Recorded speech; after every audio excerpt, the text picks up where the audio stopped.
সদ্গুরু চাঁদ আনন্দে মন একবার হরি ধ্বনি বলো, হরি জয় জয় হরিচাঁদ, জয় কৃষ্ণ দাস, জয় শ্রী বৈষ্ণব দাস, জয় গৌরী দাস, জয় শ্রী স্বরূপ দাস পঞ্চসহদাস, পতিত পাবন হেতু হইলায় অবতার। জয় জয় গুরু চাঁদ, জয় হীরামন, জয় শ্রী গোলক চন্দ্র, জয় শ্রী লোচন, জয় জয় দশরথ, জয় মৃত্যুঞ্জয়, জয় জয় মহানন্দ প্রেমানন্দময়, জয় নাটু, জয় ব্রজু, জয় বিশ্বনাথ, নিজ দাস করি মোরে করয়াত্মসাৎ। হরি বলো, হরি বলো, হরি বলো। মঙ্গলাচরণ মঙ্গলাচরণ পাঠ অথবা মঙ্গলাচরণ। হরিচাঁদ চরিত্র সুধা প্রেমের ভান্ডার, আদি অন্ত নাহি যা কলিতে প্রচার, সত্য ত্রেতা দাপরে শেষ হয় কলি, ধন্য কলি যুগ কহে বৈষ্ণব সকলি, তিন যুগ পরে কলি যুগে কনিষ্ঠ,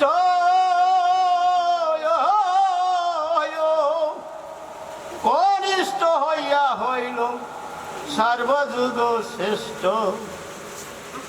এই কলিকালে গৌরাঙ্গ অবতার, বর্তমান ক্ষেত্রে দারু ব্রহ্ম রূপা, যে যাহারে ভক্তি করে সে তার ঈশ্বর, ভক্তি যোগে সেই তার স্বয়ং অবতার।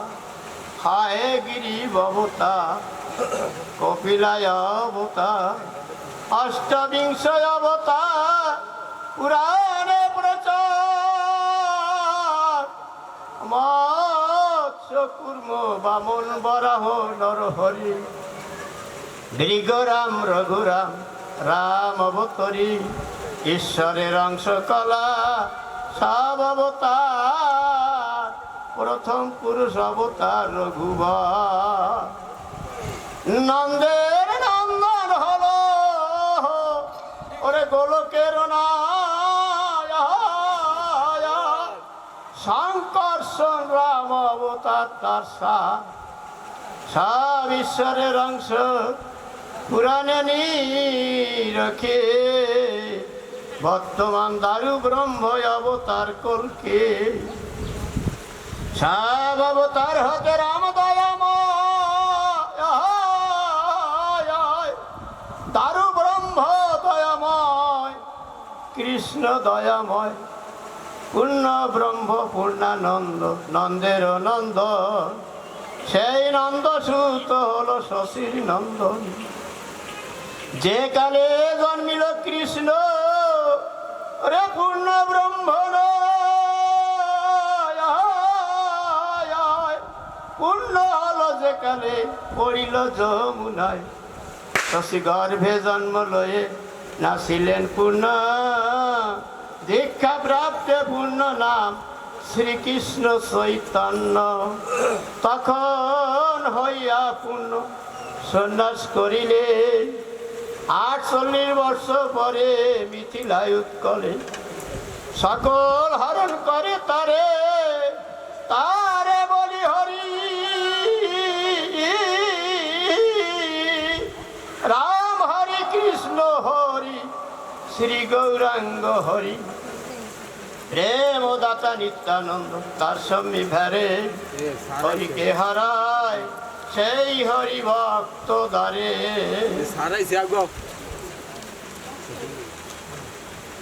নিত্যানন্দ হরি কৃষ্ণ হরি গৌর হরি, হরি আসল হরি পূর্ণানন্দ হরি, এই হরি সাদ লীলা সুদার সাগর, তারকে রে কর হরি তাহাতে মক। জয় হরি বল। এখন পয়ারের ভিতরে কোন পয়ারটা পাঠ করলে হবে এটা আপনারা বললেন যে আমি কোন পয়ারে যাব, কোন পয়ারটা পাঠ করলে হবে। ব্যস্ত হয়ে কয়ে দাও। হ্যাঁ, আপনারা ভক্তবিন্দু আছেন ঠাকুরে, আপনারা গেলে ভালো হবে সেটা কয়ে দাও। বড় সড়ক যাও কোনি করছে না। আরে বড় সড়ক আসতেছে এখনই সবার শুরু। তো কিছু না, আপনার হলো ভক্ত। কেমন ভক্ত দেখেন, আমি ছোট্ট একটু কথা বলে যাই, পাঠে তো যাবো এখন। ছোট্ট একটু কথা বলে যাই। যশোর তো ঝামা কালীনগর চেনেন আপনারা, সকলেই চেনেন। হরে কৃষ্ণ, সকলেই চেনে। যশোর ঝামা কালীনগর গ্রাম আছে, ওই গ্রামে ছোট্ট একটা ছেলে, ওরিয়া গৃহস্বামীর ওই ছেলেটা গরু রাখে। ছেলেটা বাড়ি গরিব, ওরা খেতে হয় না তেমন। তো ওই গৃহস্বামীকে যে বলছে, বাবু আপনার গরুগুলি আমি রাখি, আপনি শুধু আমার 3 বেলা খেতে দেবেন। তো গৃহস্বামী বলছে, খোকারে ঠিক আছে তুই আয়। এখন ওই গরু নিয়ে যখন ওই ছেলেটা মাঠে গিয়েছে, মাঠে গিয়ে দেখে যে কয়েকজন মতুয়া ওরা ডাংখা জাহাজ নিয়ে ছুটেছে। ও গরুগুলি ওইখানে রেখে ওই ছেলেটা দৌড়ে গিয়ে বলছে, ভাই আপনারা কোথায় যাচ্ছে? বলছে আমরা যাচ্ছি ওড়াকান্দি। ওড়াকান্দি কি? ওড়াকান্দি গুরুচাঁদ ঠাকুর আছে, আমরা গুরুচাঁদ ঠাকুরকে দেখতে যাচ্ছি। ছেলেটা বলেছিল, হ্যাঁ হ্যাঁ আপনারা ভাগ্যবান, কারণ যে নাকি আমার ঠাকুরকে দেখতে যাচ্ছে তারা কত বড় ভাগ্যবান। আপনারা চলে যান, আমার তো যাওয়া সম্ভব না, কারণ আমি গৃহস্বামী যে গরু রাখছি, এই গরুগুলি আবার সন্ধ্যায় হিসাব করে গোয়ালে দিয়ে আমার ছুটি হয়। আমি যান, আপনার চলে যান, আমি তো যেতে পারলাম না। ওই ছেলেটা সারা রাত বাড়ি এসে চিন্তা করছে কার কথা? মুক্তি বাড়ি দিয়ে আমার গুরুচাঁদ ঠাকুরের কথা। ওই গুরুচাঁদ ঠাকুরের কথা ওই ছেলেটা ভুলছে না, কোনো সময় ভুলছে না। ছেলেটা শুধু হায় হায় করছে, গুরুচাঁদ না জানি আমার গুরুচাঁদ ঠাকুর কেমন অন্তর্যামী, উনি অন্তরের খবর জানি। আমি যদি ওনাকে একটু দেখতে পারতাম তাহলে হয়তো আমার জীবনটা ধন্য হইত। দেখবো আমার গুরুচাঁদ ঠাকুর কিরকম। পরের দিন ওই ছেলেটা গরু নিয়ে যখন আবার মাঠে গিয়েছে, যাওয়ার পরে দেখা যায় আজকে আবার কয়েকজন লোক ডাংখার নিশান নিয়ে ছুটেছে। বলছে, ভাই কোথায় যাচ্ছ? বলছে আমরা যাচ্ছি গুরুচাঁদ ঠাকুরকে দেখতে ওড়াকান্দি। ওরে ভাই, গতকাল কয়েকজন লোক সরে গেল, তারা ওড়াকান্দি গেল আমার গুরুচাঁদ ঠাকুরকে দেখতে। আমার মনে হবে না, কারণ আমি তো গরিব মানুষ। আমি গৃহস্বামীর গরু রাখি, গরুগুলি সন্ধ্যা যখন হয় হিসাব করে দিয়ে আসতে হয় তার গোয়ালে। আমার মনে হয় যা হবে না। তখন ওই ছেলেটা জাতি পারে নাই, আজকেও ওকে সাথে না গেলি ওই ছেলেটা শুধু গুরুচাঁদ ঠাকুরের কথাই চিন্তা করেছে। আমার গুরুচাঁদ ঠাকুর মুক্তি বাড়ি কেমন দেখেন আপনারা। গুরুচাঁদ ঠাকুর পরের দিন কি করেছে? ওই ছেলেটা যখন গরু নিয়ে মাঠে গিয়েছে, আমার গুরুচাঁদ ঠাকুর বালক বেশ ধারণ করে ওই ছেলেটার কাছে গিয়ে বলছে, খোকারে তোর গরুগুলি আমার কাছে আমি রাখি, তুই ওড়াকান্দি যেতে চাইছিস না? ওড়াকান্দি যে তুই গুরুচাঁদ ঠাকুরকে দেখে আয়। আসলে ভক্ত না হলে তো ভগবান এভাবে দেখা দেয় না। তাই ওই গুরুচাঁদ ঠাকুর বালকদের ধারণ করে যখন এসে ওই ছেলেটাকে বলেছে, খোকারে তোরে আরবার বলি ওই গরুগুলি, তোর গরুগুলি আমার কাছে দে, আমি রাখি, তুই ওড়াকান্দি যা। ওড়াকান্দি যে গুরুচাঁদ ঠাকুরকে দেখে আয়। ছেলেটা বলছে, না আমার গরুগুলি যদি হারিয়ে যায় তার খেসারত দিতে হবে, হিসাব দিতে হবে। বলছে, তোর হিসাব দেওয়া লাগবে না, তোর ওই গরুগুলি হারিয়ে যাবে না, একটা গরু হারাবে না। সন্ধ্যা যখন আগত হবে আমি ওই গরুগুলি হিসাব করে তোর মালিকের বাড়ি দিয়ে আসবো, তুই ওড়াকান্দি যা। যখন একবার সে 2 বার বলেছে ওড়াকান্দি যা, তখন ওই ছেলেটা বলছে, ঠিক আছে তাহলে যাই, আমার গরু তো হারাই যাবে না। বলছে, না যাবে না, তুই যা। দেখেন ভগবান আমাদের গুরুচাঁদ ঠাকুর নিজে ভক্তের অধীন পূরণ করবার জন্যে সে আজকে তার গরু রাখতে গেছে, কিন্তু ছেলেটা তো চিনতে পারে নাই। দেখে ওই ছেলেটা হাঁটা দিয়েছে, হাঁটতে হাঁটতে যখন আড়ুকান্দির খাল পার হয়েছে, একটা লোকের কাছে জিজ্ঞাসা করেছিল, ভাই ওড়াকান্দি আর কত দূর? বলছে ভাইরে ওড়াকান্দি আর বেশি দূর নয়, সামনে গেলেই তুই ওড়াকান্দি পেয়ে যাবি। ওড়াকান্দি যাবি কেন? বলছে আমি গুরুচাঁদ ঠাকুরকে দেখতে যাবো, গুরুচাঁদ ঠাকুরের সঙ্গে আমি প্রেমালিঙ্গন করবো। বলছে যা, চলে যা, হেঁটে যা। হেঁটে ছেলেটা বাড়ি চলে গেছে, ওড়াকান্দি ঠাকুর বাড়ি। ঠাকুর বাড়ি যখন গিয়েছে, ওই ছেলেটা এদিক ওদিক না তাকায় একদম ডাইরেক্ট চলে গিয়েছে গদি ঘরে। গদি ঘরে যে এরকম প্রণাম করেছে, প্রণাম করে যখন তাকাইছে দেখে যে গুরুচাঁদ ঠাকুর। হায় হায়, আমার গরুগুলি তো এনার কাছেই রেখে এসেছি। ও গুরুচাঁদ ঠাকুর, তুমি অন্তর্যামী, তোমার কথা আসলে বুঝতে আমার বাকি থাকলো না যে ভক্তের অধীন ভগবান। যদি ভগবানকে দেখা যায় তারই ভক্ত অবশ্যই তার সাথে দেখা করে। আজকে আমাকে লীলামৃত পাঠের কথা বলা হয়েছে, আসলে কিন্তু আমি পাঠক নয়, কিন্তু ভক্তের কথা পালন করার জন্য কিন্তু আমি এখানে উপস্থিত হয়েছি। শুধু ভক্তরা, আপনারা আমাকে একটু আশীর্বাদ করবেন। আপনারা কি দিয়ে আশীর্বাদ করবেন জানেন? ঠাকুর একটা কথা বলেছে যে আমি হতে আমার নাম বড়, নাম হতে আমার ভক্ত বড়, ভক্ত হতে ভক্তের চরণের ধুলি আরো বড়। কিন্তু আপনারা সবাই সম্মিলিতভাবে আমাকে আপনাদের চরণের ধুলি দিয়ে একটু আশীর্বাদ করবে। আপনারা যদি আশীর্বাদ করেন তাহলে হয়তো আমি লীলামৃতর ব্যাস আসনে যে লীলামৃতের কথা দিয়ে একটা বলার চেষ্টা করব। জয় হরিবোল। এখন কয়ের কোনটা আপনারা? ঠাকুরের জন্ম বিবরণ। ঠাকুরের জন্ম বিবরণ কত বিষয় কথা জানেন?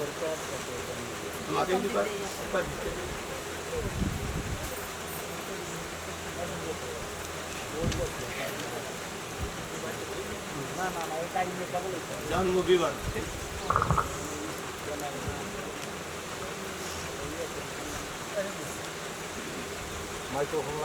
পূর্ণ ব্রহ্ম শ্রী শ্রী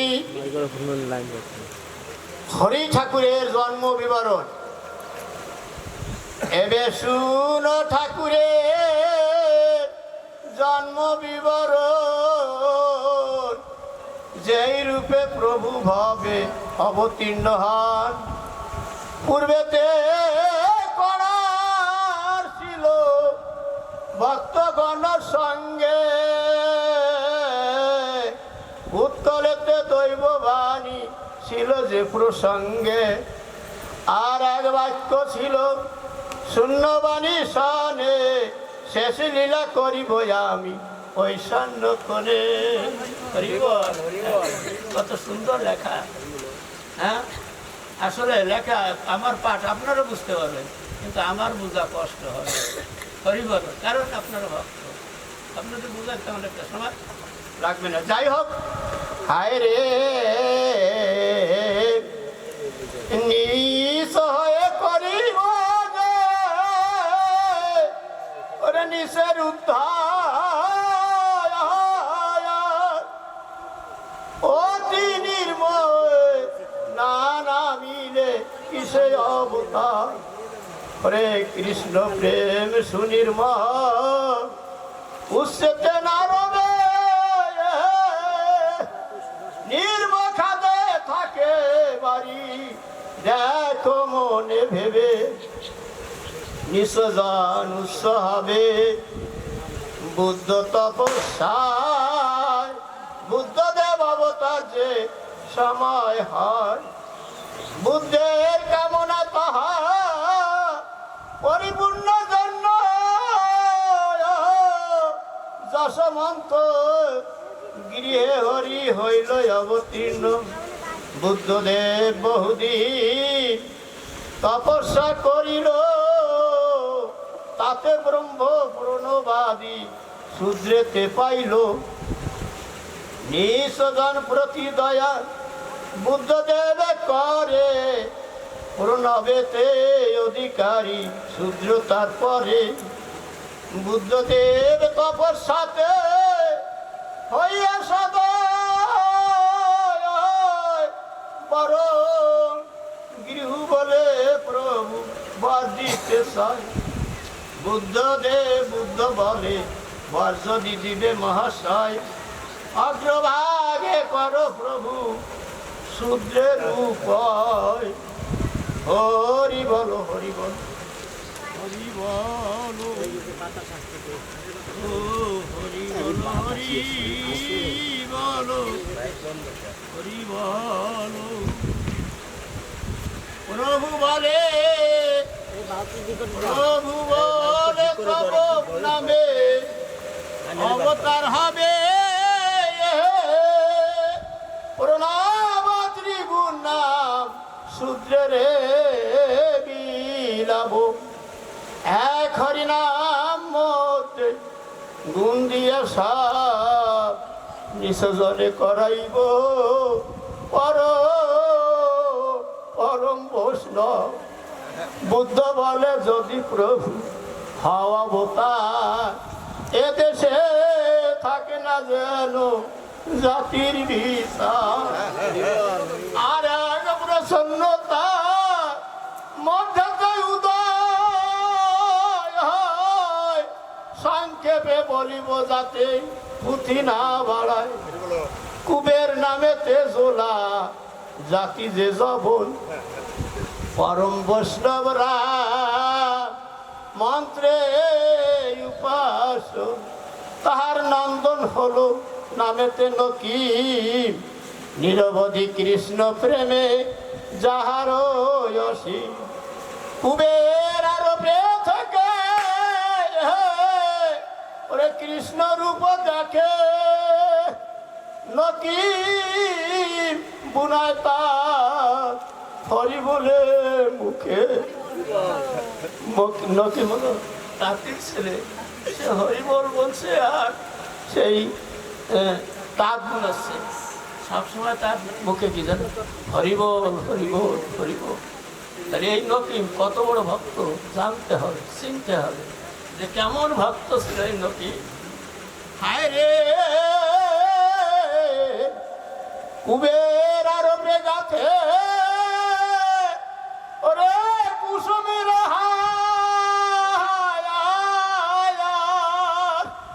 গলে দিবে সাজাইবে শ্যামনাটবা ভক্তি ভুলে মনসুখে হার গাথি নিল সেই মালা ত্রিভঙ্গে গলে তুলে দিল চূড়ায় ঠেকিয়া হার নাই পরে গলে দিতে হার পুনর্বার চূড়ায় ঠেকিলে নকিম আরো বেতা ওরে বুনাইছে হাতে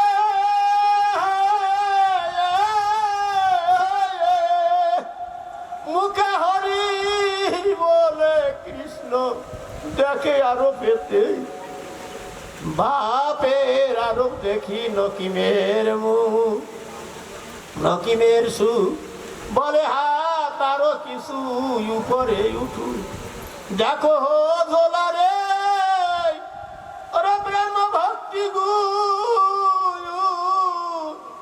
কি করে তার কাছে সতরজগুণ দারু ব্রহ্ম অবতার হলো যে সময় কুবেরের কীর্তি রাখিলেন ধরায় কুবেরের তোড়ানি খাইবে যে জন তার হবে দারু ব্রহ্ম রূপ দর্শন। আর এক প্রস্তাব যে আসিল তাহাতে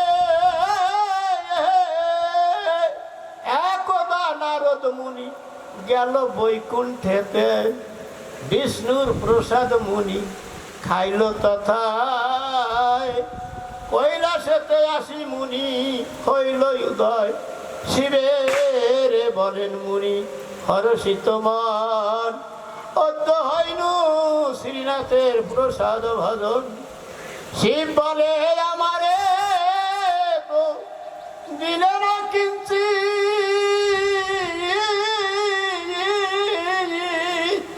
প্রভু প্রসাদে মোরে করিলে বংশী নারদে নখাগ্রে প্রসাদ কলা ছিল প্রেম বরে হরে বদনে তুলে দিল প্রেমে মত্ত হইলে নারদ শঙ্কর বঞ্চিতা হইয়া গৌরী অঙ্গীকার আমি যদি সাতটি নারী হই তব ঘরে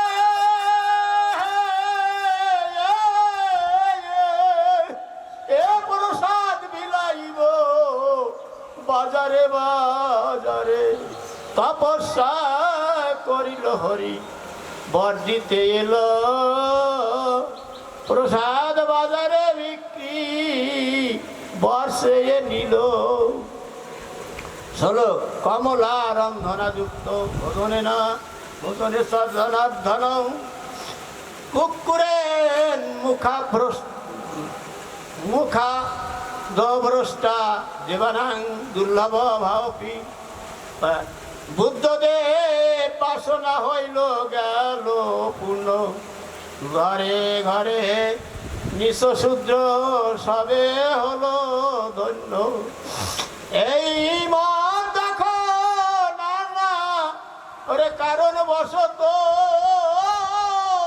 গোলক বিহারী হলো যশমন্ত সুত অন্নপূর্ণা ঠাকুরানী ছিলেন শয়নে কৃষ্ণদাস পুত্র কোলে আনন্দিত মনে রাম কৃষ্ণ মুখে বলে কোলে কৃষ্ণদাস প্রভুর অগ্রদিনী ভুবনে প্রকাশ তারপরে শঙ্কর সঞ্জিনী বলরাম আপনি অনন্ত শক্তি সুন্দর সুঠা সেই অংশে বিশ্বরূপ গৌরাঙ্গ লীলায় শশী গর্ভে জন্মিল এসে নদিয়ায়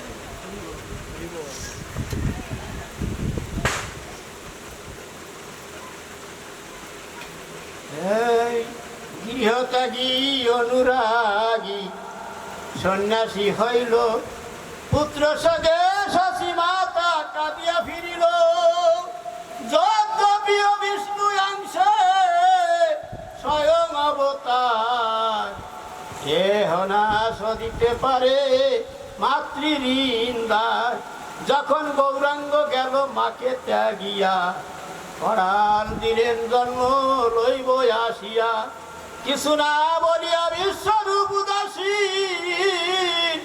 তার জন্য শশী মাতা কাঁদে রাত্র দিন সে কারণ মাতৃ সেবায় অপরাধ ছিল সেই ঋণ সুদিবারে জন্ম লোভিল স্বয়ংের অবতার হয় যাই কালে আর অবতার তাতে এসে মিলে যিনি ছিল বিশ্বরূপ গৌরাঙ্গ লীলায় তিনি কৃষ্ণদাস যশমন্ত পুত্র হয় একমাত্র পুত্র নববর্ষ কৃষ্ণদাস এক পুত্রে সুখী মাতা নাহি অন্য আর এ হেন সময়ে প্রভু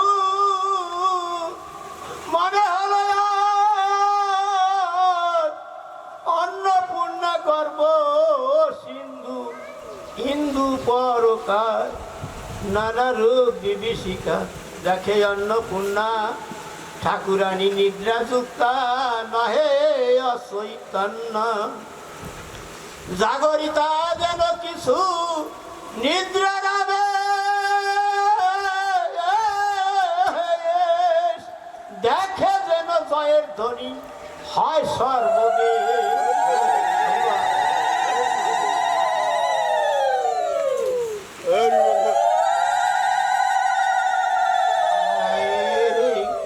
যশমন্ত বলে প্রিয়া শুনো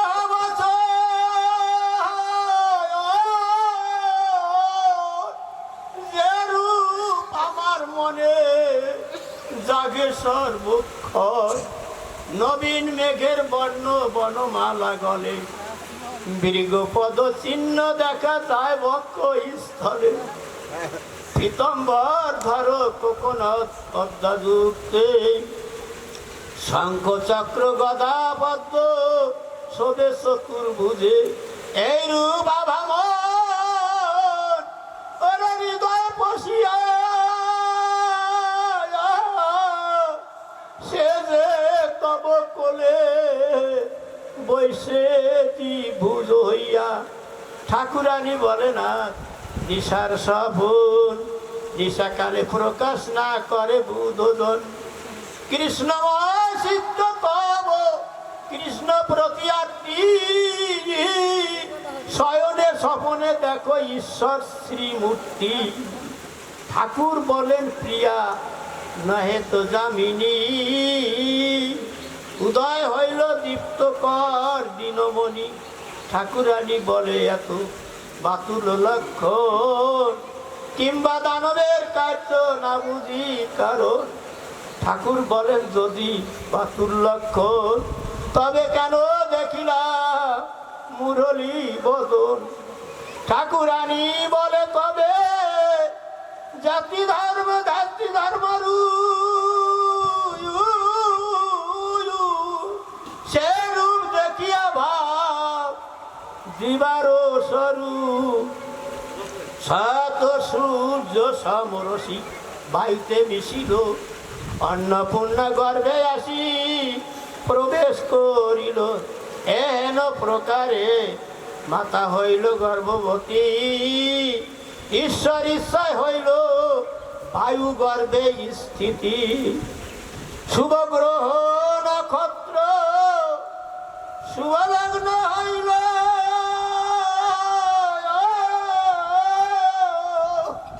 মাহেন্দ্র যোগে পুত্র প্রসব করিল। 1218 সাল। হরি বলো হায় রে 1218 সাল শ্রী মহাবারুণী কৃষ্ণ পক্ষে ত্রয়োদশী তিথি যে ফাল্গুনী। হরিশাল বরিশাল ভক্তগণে গণে নাহি বৈদিক ক্রিয়া শ্রীবারুণী বিনে। অধন্য অন্নপূর্ণা হেন পুত্র পেল কোলে, তারপরে যশোদানী ছিলেন গোকুলে। তারপরে ছিলেন নন্দ যশোদার কান্ত, যশোমতী কান্ত এবে হলো যশমন্ত। ধরাদ্রন দুই তস্য পূর্বে ছিল নন্দ যশোমতীতে, দাপরে হইল কলিকালে জগন্নাথ মিশ্র শশীরানী। এবে যশমন্ত অন্নপূর্ণা ঠাকুরানী। ধন্য রামকান্ত সাধু ধন্য এ জগতে,